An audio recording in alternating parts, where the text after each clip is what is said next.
ಕಾಂಗ್ರೆಸ್ನಲ್ಲಿದ್ದಂಥ ಗೊಂದಲಕ್ಕೆ ಎಲ್ಲದಕ್ಕೂ ಕೂಡ ಈಗ ಉತ್ತರ ಸಿಕ್ಕಿದೆ. ಮುಂದಿನ ಮುಖ್ಯಮಂತ್ರಿಯಾಗಿ ಡಿ.ಕೆ. ಶಿವಕುಮಾರ್ ಅವರನ್ನು ಆಯ್ಕೆ ಮಾಡುವಂಥ ಪ್ರಕ್ರಿಯೆಗೆ ಇವತ್ತು ಚಾಲನೆಯನ್ನು ನೀಡಲಾಗುತ್ತೆ. ಅಂತ್ಯವಾಗಿದೆ ಸಿದ್ದರಾಮಯ್ಯ ಪರ್ವ, ಶುರುವಾಗಿದೆ ಶಿವ ಸಾಮ್ರಾಜ್ಯ. ಇವತ್ತು ನೂತನ ಶಾಸಕಾಂಗ ಪಕ್ಷದ ನಾಯಕರನ್ನ ಆಯ್ಕೆ ಮಾಡಲಾಗುತ್ತೆ.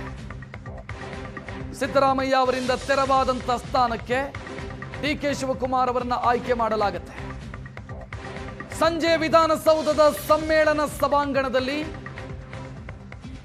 ಶಾಸಕಾಂಗ ಪಕ್ಷದ ಸಭೆ ನಡೆಯುತ್ತೆ 4 ಗಂಟೆಗೆ. ಈಗಾಗಲೇ ಎಲ್ಲ ಶಾಸಕರಿಗೂ ಆಹ್ವಾನ ನೀಡಲಾಗಿದೆ.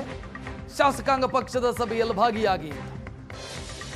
ಶಾಸಕಾಂಗ ಪಕ್ಷದ ಸಭೆಯಲ್ಲಿ ನೂತನ ಶಾಸಕಾಂಗ ಪಕ್ಷದ ನಾಯಕರನ್ನಾಗಿ ಡಿ.ಕೆ. ಶಿವಕುಮಾರ್ ಅವರನ್ನ ಆಯ್ಕೆ ಮಾಡಲಾಗುತ್ತೆ. ಯಾವುದೇ ಕನ್ಫ್ಯೂಷನ್ ಇಲ್ಲ. ಸರ್ವಾನುಮತದಿಂದ ಡಿ.ಕೆ. ಶಿವಕುಮಾರ್ ಆಯ್ಕೆಯಾಗೋದು ಖಚಿತವಾಗ್ತಾ ಇದೆ. ಯಾಕಂತಂದ್ರೆ ಅದು ಹೈಕಮಾಂಡ್ನ ನಿರ್ಧಾರ. ಹೈಕಮಾಂಡ್ನ ನಿರ್ಧಾರ ಆಗಿರೋದ್ರಿಂದ ಯಾವ ಶಾಸಕರು ಕೂಡ ಇದಕ್ಕೆ ಆಕ್ಷೇಪ ವ್ಯಕ್ತಪಡಿಸೋದಿರಬಹುದು, ವಿರೋಧ ಮಾಡೋದಿರಬಹುದು. ಇಂಥ ಸಾಧ್ಯತೆಗಳು ತುಂಬಾ ಕ್ಷೀಣ, ತೀರಾ ಕ್ಷೀಣ ಇದೆ.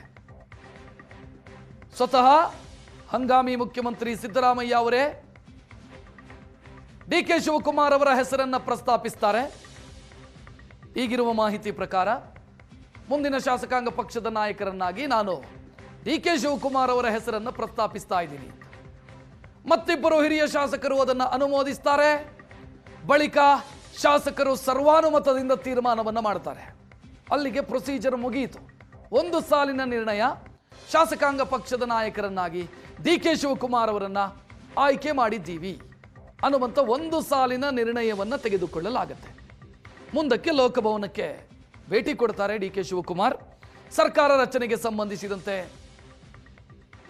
ರಾಜ್ಯಪಾಲರ ಜೊತೆಗೆ ಮಾತುಕತೆ, ಚರ್ಚೆ, ಸಮಯ ನಿಗದಿ, ಪ್ರಮಾಣ ವಚನ ಬೋಧನೆ ಮಾಡೋದಕ್ಕೆ ಮನವಿ, ಮತ್ತು ಯಾವಾಗ ಎಲ್ಲಿ ಇದು ನಿಗದಿಯಾಗುತ್ತೆ. DPIRನಿಂದ ನಿಗದಿಯಾಗುತ್ತೆ. ಪ್ರಮಾಣ ವಚನದ ದಿನಾಂಕ ಮತ್ತು ಸ್ಥಳ ಇದು ಎರಡೂ ಕೂಡ ನಿಗದಿಯಾಗುತ್ತೆ.